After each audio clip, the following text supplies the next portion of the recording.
우리 오늘 예배 전에 찬양을 부르면서 예수보다 더 좋은 친구 없네, 그렇죠? 참 좋은 우리의 친구 되시고 또 예수님 한 분만으로 만족하고 세상 북이 어떤 영화를 준다고 할지라도 금은보화를 줄지라도 우리 예수님과 바꿀 수 없다는 것이 우리 고백이 되어져야 될 줄로 믿습니다. 여러분 그렇게 고백하시죠? 네. 오늘은 제자를 부르시는 예수님을 통해서 저와 여러분들의 삶에 하나님께서 우리를 부르실 때 우리가 어떻게 응답하고 반응해야 하는가에 대해서 우리 말씀을 통해서 함께 나눠보려고 합니다. 여러분들, 하나님께서는요, 하나님의 역사를 이루어 가실 때 반드시 파트너를 두고 역사해 가십니다. 그 파트너가 누구냐? 바로 사람이라는 거죠. 하나님이 택하신 사람을 통해서. 그래서 구약 성경에 보면 하나님께서는 많은 선지자들을 부르시고 또 사사라든가 또 많은 주의 일꾼들을 택하시고 불러주셔서 그들을 통해서 하나님의 역사를 이루어가게 되십니다. 또 신약 성경에서 예수님께서는 이제 공생의 삶을 시작하실 때 제일 먼저 예수님이 하셨던 일이 무엇이냐? 바로 제자들을 택해서 부르시는 일이었어요.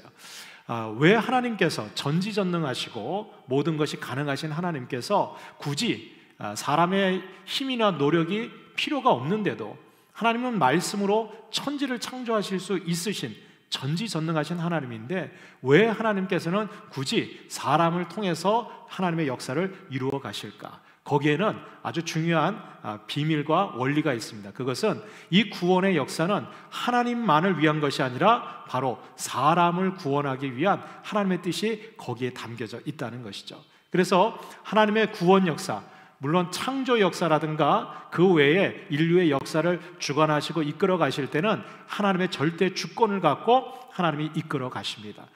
거기에는 사람이 개입할 필요도 없고 다른 어떤 피조물들이 끼어들 일이 없어요. 그런데 유독 구원 사역을 위해서만큼은 하나님께서 반드시 누구를 통해서 역사하시느냐? 사람을 통해서 역사하신다는 거예요. 왜 그렇습니까? 그것은 하나님께서 사람을 구원하시기 위한 목적과 비전을 거기에 두셨다는 거예요.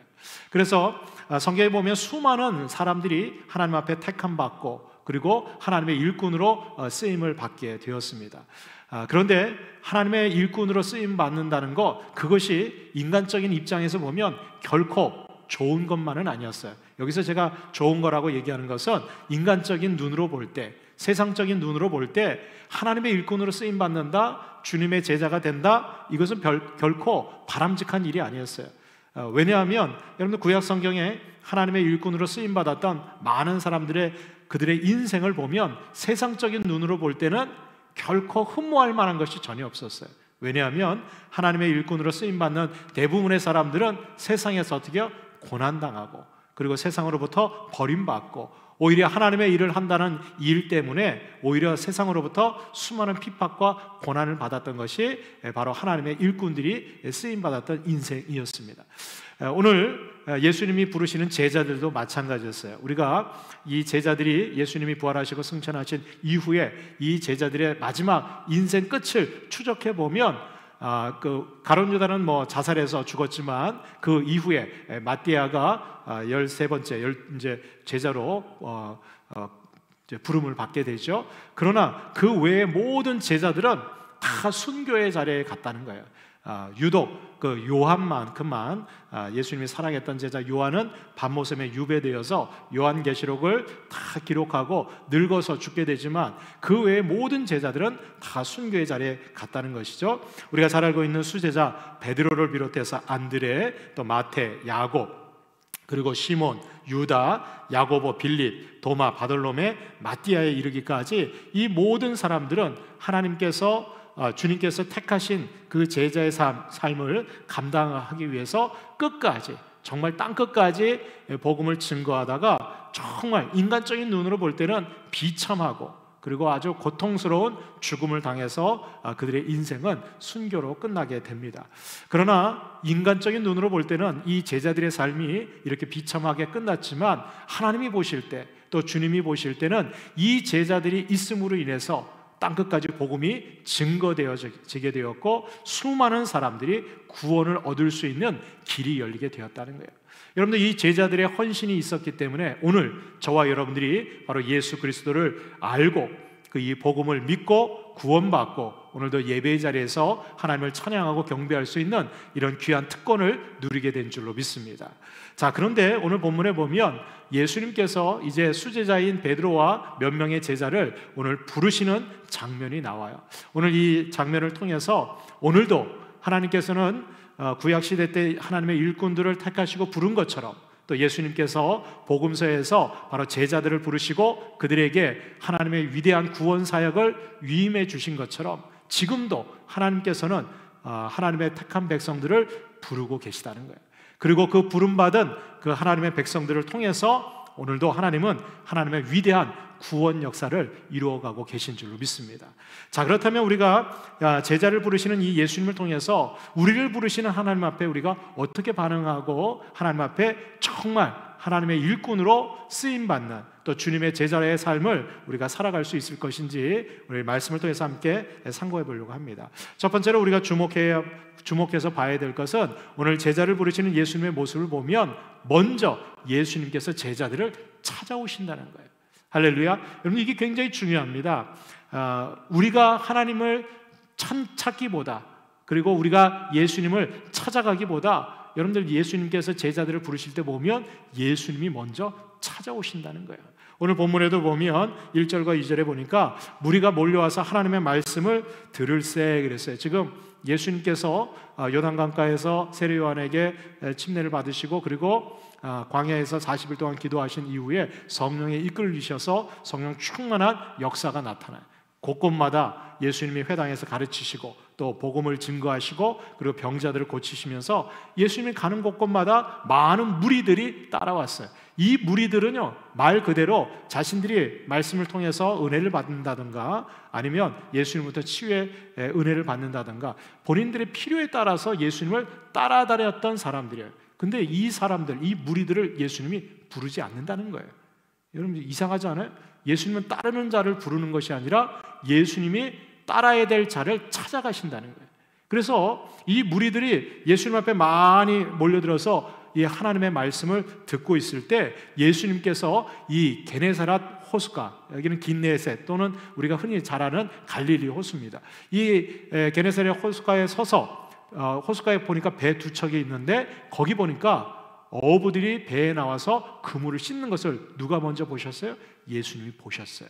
그리고 말씀을 이제 증거하시다가 그 두 배에서 그물을 씻고 있는 베드로와 그 형제들에게 또 동역자들에게 예수님이 찾아오고 계시다는 거예요. 그래서 이 베드로에게 예수님이 먼저 말씀하시죠. 뭐라고 말씀하십니까? 야, 배를 물에서부터 조금 띄워라. 그리고 예수님이 그 배에 오르셔서 사람들이 많이 모여 있었기 때문에 이제 그 배를 타고 조금 떨어져서 그 호숫가로 조금 떨어져서 거기서 말씀을 증거하세요.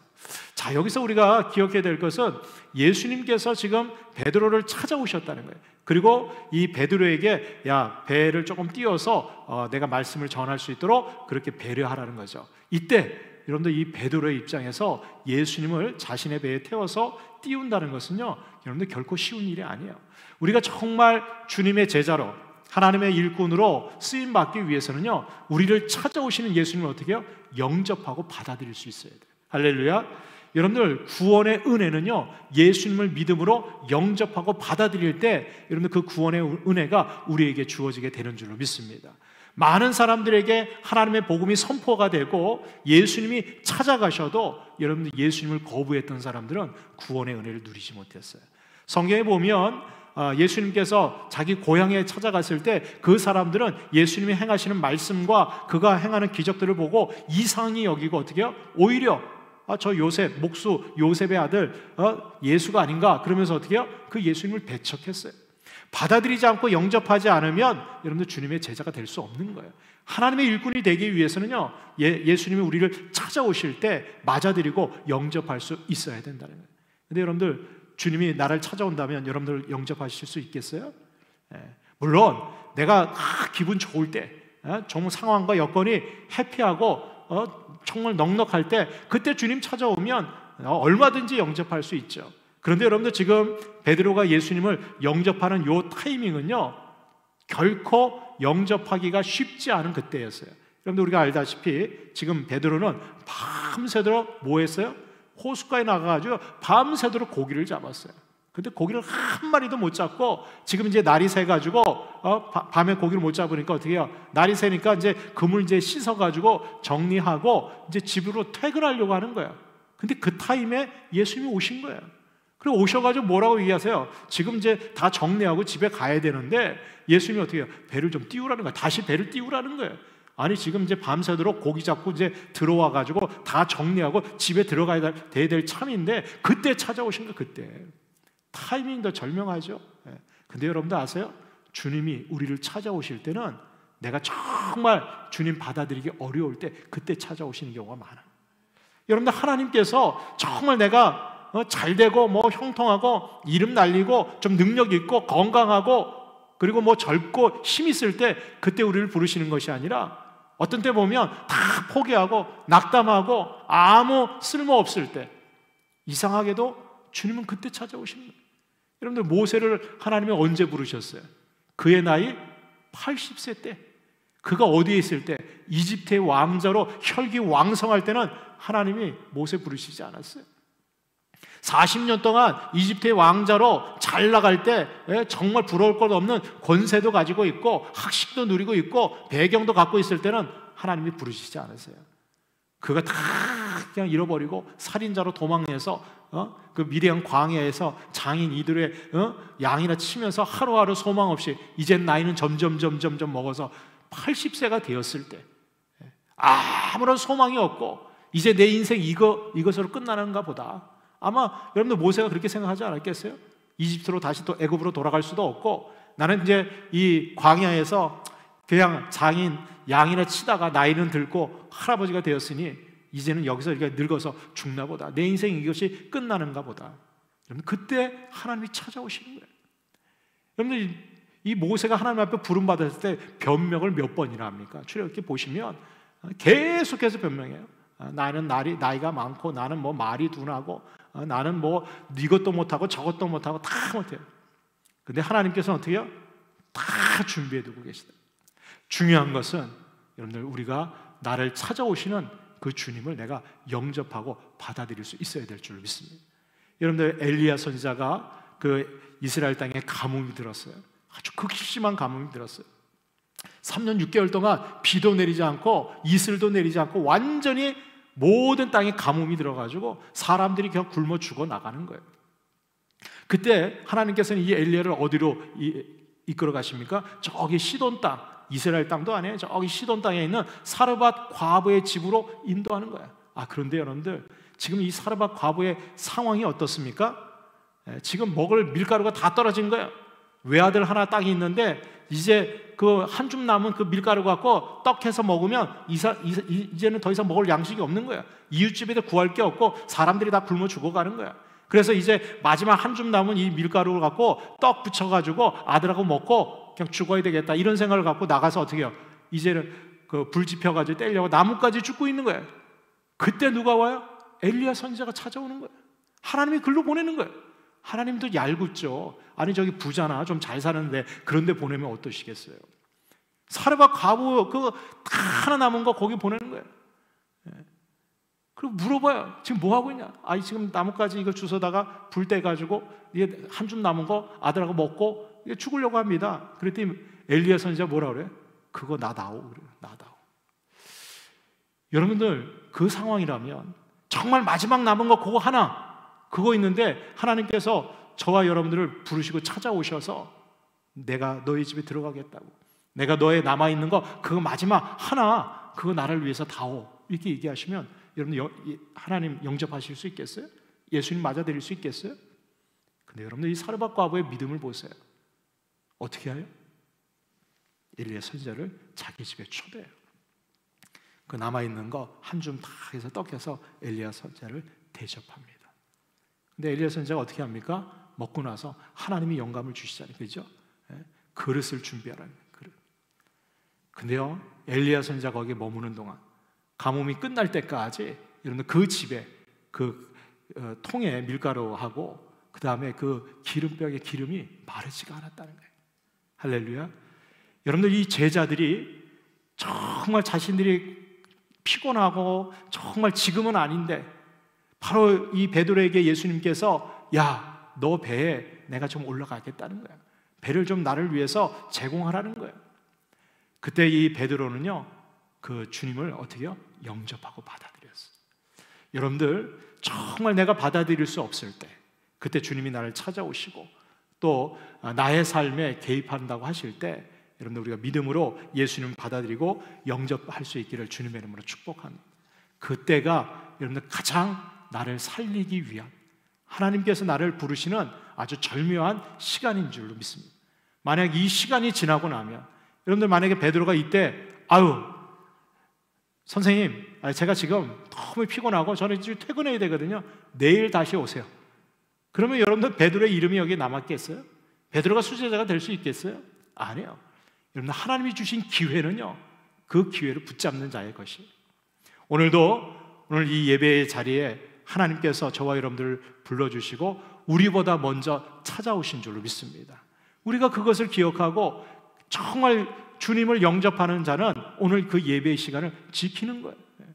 여러분들 그 예배의 시간을 지키고 그것을 받아들인 자만이 주님 앞에 예배할 수 있는 거예요. 여러분, 이게 별거 아닌 것처럼 보이지만 여러분들 이 시간은 지나고 나면 다시는 오지 않아요. 그렇지 않겠어요? 여러분들, 주님이 언제 나를 찾아오실까요? 제일 피곤할 때, 남들 안 올 때, 남들 다 관심 없을 때, 다들 주님 맞이하는 거 그거 별로, 요즘은 뭐 다 교회도 예배 안 드리고 뭐 다 그렇게 하는데 뭐. 아니에요, 여러분들. 그때 주님이 찾아오시는 거예요. 여러분, 우리는 언제든지 예수님을 영접할 준비가 되어 있어야 될 줄 믿습니다. 두 번째로, 오늘 제자를 부르시는 예수님을 보면 제자들에게 말씀하고 계시다는 거예요. 그들에게 말씀을 먼저 주신다는 거예요. 여기 오늘 3절 4절에 보니까 예수님께서 배에 오르셔서 조금 떼기를 청하시고 앉으셔서 말씀을 하세요. 근데 이 말씀을 무리들을 다 가르치는데, 여러분들 그 배에는 누구 타고 있어요? 예수님하고 베드로만 타고 있는 거예요. 아마도 이 베드로는 그 배에서 예수님이 무리들에게 전하는 말씀을 다 듣고 있었던 거예요. 그죠? 계속해서 듣는 거예요. 근데 이 무리들에게 가르치는 그 말씀을 들어보니까 이 베드로의 마음에 심경의 변화가 나타난 거예요. 이 예수님이 전하시는, 무리들에게 가르치는 말씀이 보통 회당에서 서기관들이 가르치는 말씀하고 전혀 다른 거예요. 거긴 권위가 있고 은혜가 있고 살아있는 하나님의 말씀이 선포되는 것을 통해서 이 베드로의 마음이 어떻게 해요? 확 열리는 거예요. 그때 말씀을 마치시고 예수님께서 베드로에게, 여러분들 가만히 보세요. 이 복음 말씀을 선포하시는 것은 무리들에게 가르치신 거였어요. 그런데 지금 이 시몬에게 예수님께서 직접 말씀하시는 거예요. 여러분들, 주님은 오늘도 우리를 찾아오실 때 우리가 이렇게 주의 종을 통해서 선포되는 말씀이 있죠. 이거는 그냥 복음으로 선포되는 말씀이에요. 그런데 이거는 그냥 로고스로 선포되는 말씀이에요. 그런데 주님께서요, 나에게 들려주는 말씀이 있다는 거예요. 이게 바로 레마의 말씀이에요. 바로 무리들에게 가르치신 말씀도 있었지만 이 베드로에게 직접 예수님께서 주시는 말씀이 있었어요. 근데 이 말씀이요, 정말 이해하기 어려운 말씀, 납득하기 어려운 말씀을 하세요. 특히 어부였던 베드로에게는 상식적으로 맞지 않는 말씀을 하세요. 뭐라고 말씀하세요? 시몬에게 이르시되 깊은 데로 가서 그물을 내려서 고기를 잡으라. 여러분들, 우리가 어부가 아니니까 이게 좀 별로 이렇게 와닿지가 않는데요, 어부의 입장에서는요, 이 지금 예수님이 하시는 말씀이요, 이게 앞뒤가 안 맞는 말씀이에요. 상식적으로도. 왜냐하면 여러분들 지금 물고기는 언제 잡아야 돼요? 밤에 잡아야 돼요. 밤에. 저도 어렸을 때 보면 저희 아버님이 낚시하러 가는데 꼭 밤 낚시를 드리고. 그 왜 그러냐? 밤에 가야지 물고기를 잘 잡더라고요. 그리고 여기 갈릴리 호수에 그 물고기가 많은 데는 누가 제일 잘 알아요? 여러분들, 이 갈릴리 호수에서 물고기 잡으면서 어부로 잔뼈가 굵어온 이 베드로하고 그 동역자들이 제일 잘하는 거예요. 왜냐하면 그들은 어부였거든요. 근데 여러분들, 예수님의 직업은 뭐예요? 목수잖아요. 원래 그 히브리어 그 원어에 보면 예수님의 아버지 요셉은요, 석공이었습니다. 석수. 우리가 이제 번역하기는 이제 편하게 목수라고 얘기하는데, 여하튼 여러분들, 물고기 잡는 거하고는 전혀 상관이 없는 거예요. 그런데 이 목수의 아들인 예수님께서 어부인 베드로에게 고기를 잡으러 가는데 깊은 곳에 가서 그물을 던지라는 거예요. 여러분들, 우리에게 이렇게 내 상식하고 전혀 다른, 또 내 지금 상황하고는 전혀 맞지 않는 말씀을 하실 때가 있다는 거예요. 그죠? 지금 베드로에게는 무슨 말씀을 해야 돼? 야, 고맙다, 수고했다, 너 나를 위해서 이렇게 배도 띄워주고, 빨리 너 피곤하지? 빨리 정리하고 집에 가서 쉬어, 이렇게 얘기해 줘야지 나를 배려해 주고 나를 아시는 분이지. 밤새도록 고기도 못 잡아가지고 지금 그물 이제 다 씻었는데 깊은 데 가가지고 그물을 던지라고 하니, 여러분 가서 고기 못 잡으면 또 어떻게 해요? 그 그물에 온갖 잡초나 뭐 이런 그런 것도 있으면 그것도 다 그물 씻어가지고 말이죠, 정리하는, 2번 일해야 되는 거, 2번 일해야 되는 거예요. 지금 예수님이 하시는 말씀이 이 베드로에게는 전혀 얼토당토하지 않은 거예요. 받아들일 수 없는 말씀. 여러분들, 하나님이 우리를 부르시고 우리를 하나님의 종으로 쓰실 때 테스트하는 게 있어요. 그것은 바로 말씀에 순종하느냐 안 하느냐. 여러분들, 하나님께서 우리에게 말씀하실 때, 특별히 나에게 개인적으로 말씀하실 때, 여러분 그런 경우 있잖아요. 예배를 드리거나 설교를 듣거나 아니면 말씀을 묵상하다가 어느 순간에 그 말씀이 내 심령을 다 움직이고 치는 경우가 있어요. 그리고 그 말씀이 계속 생각이 나거나 좀 부담이 되는 경우가 있어요. 여러분, 그것은 지금 하나님께서 성령을 통해서 나에게 주시는 레마의 말씀으로 여러분들 깨달으셔야 돼요. 그 말씀 앞에 내 상식적으로, 내 상황적으로는 이거 도저히 순종할 수 없을 때, 여러분들 정말 주님의 제자는, 하나님의 일꾼은 그냥 단순하게 순종하는 거예요. 순종하는 거예요. 주님이 말씀하시면 그대로 그냥 아멘 하는 거예요. 내가 이에 대해서 납득이 가서 할 여건이 돼서 하는 것이 아니라, 여러분들 온전한 순종이 있을 때 여러분들 하나님의 말씀대로 우리는 주님의 제자가 될 수 있게 되는 거죠.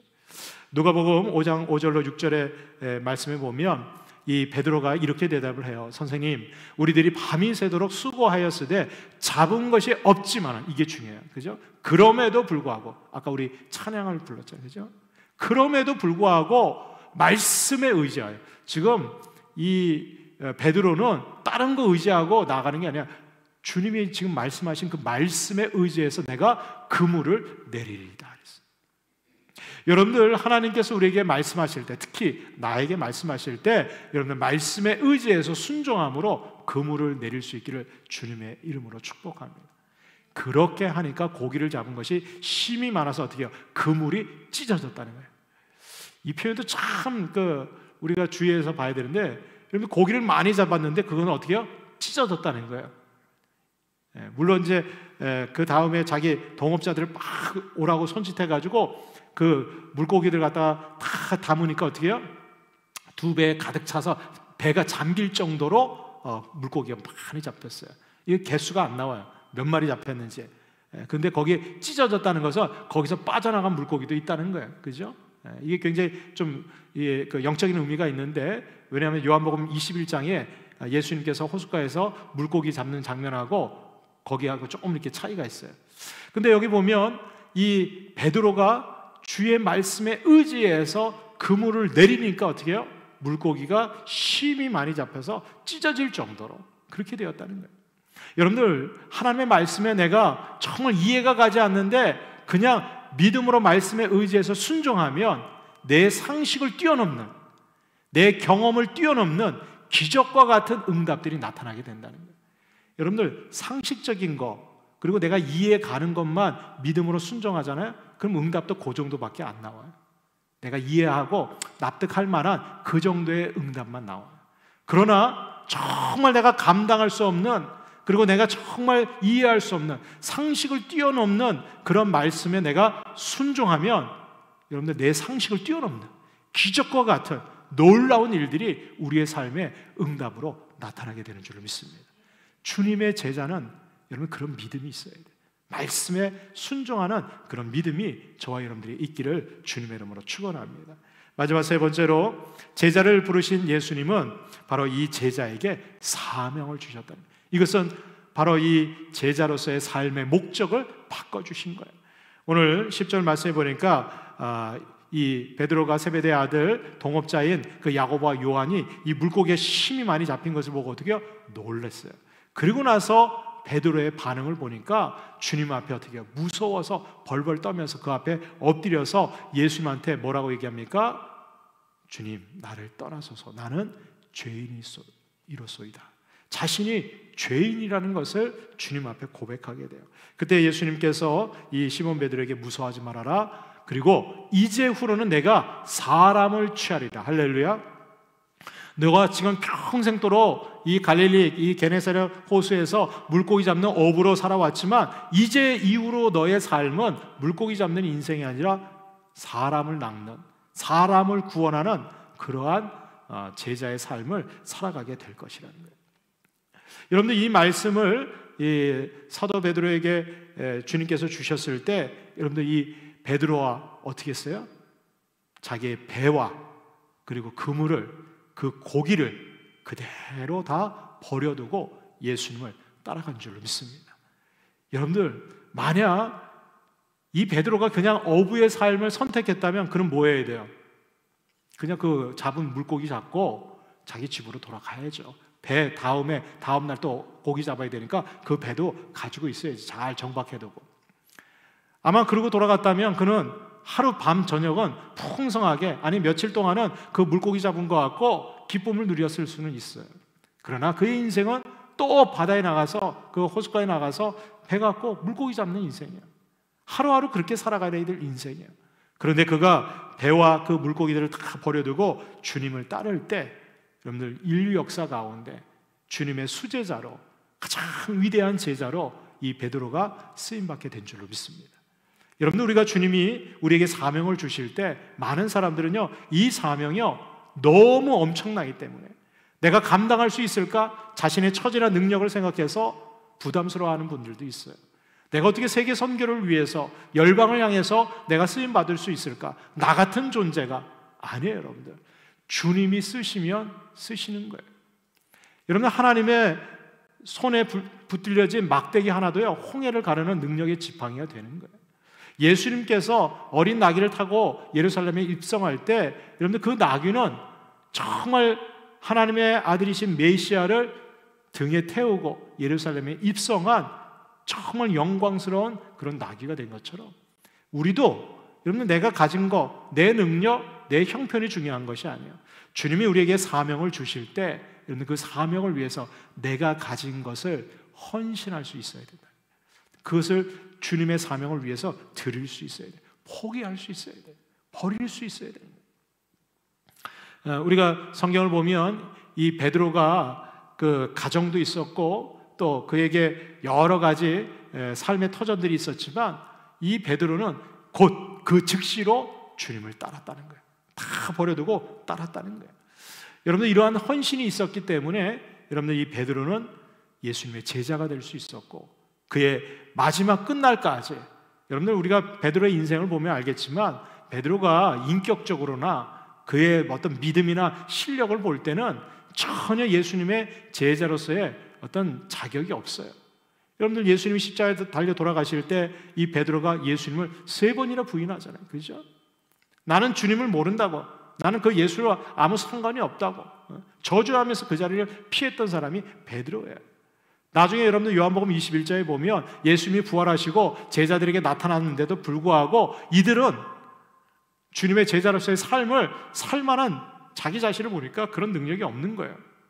그래서 이 베드로가 다른 제자들 6명의 제자들에게 야 나는 갈릴리 호수에서 고기나 물고기나 잡으러 간다 그랬더니 그 6명의 제자들이 어떻게 해요? 그래 우리도 가자. 그리고 사람 낚는 어부가 아니라 물고기 잡으러 호숫가로 가는 거예요. 그리고 거기 가가지고요 고기를 잡는데 한 마리도 못 잡는 거예요. 거기를 또 누가 찾아오세요? 부활하신 예수님이 찾아오세요. 여러분들 우리 예수님은요 제자들을 계속해서 찾아가십니다. 부활하신 이후에도 여러분들 제자들을 찾아가시는 거예요. 그리고 그들에게 말씀해 주시고 십자가 달려 죽기 전에 주셨던 그 말씀을 다시 기억나게 하시고 그리고 다시 한번 사명을 주세요. 이 베드로에게 찾아가서 제자들이 물고기 잡는 것을 보면서 야 얘들아 너희들 뭐 좀 잡은 거 있냐? 그랬더니 우리가 아무것도 잡은 게 없습니다. 그랬더니 그때 예수님이 뭐라고 그러세요? 야 너희들 오른편에 그물을 던지라.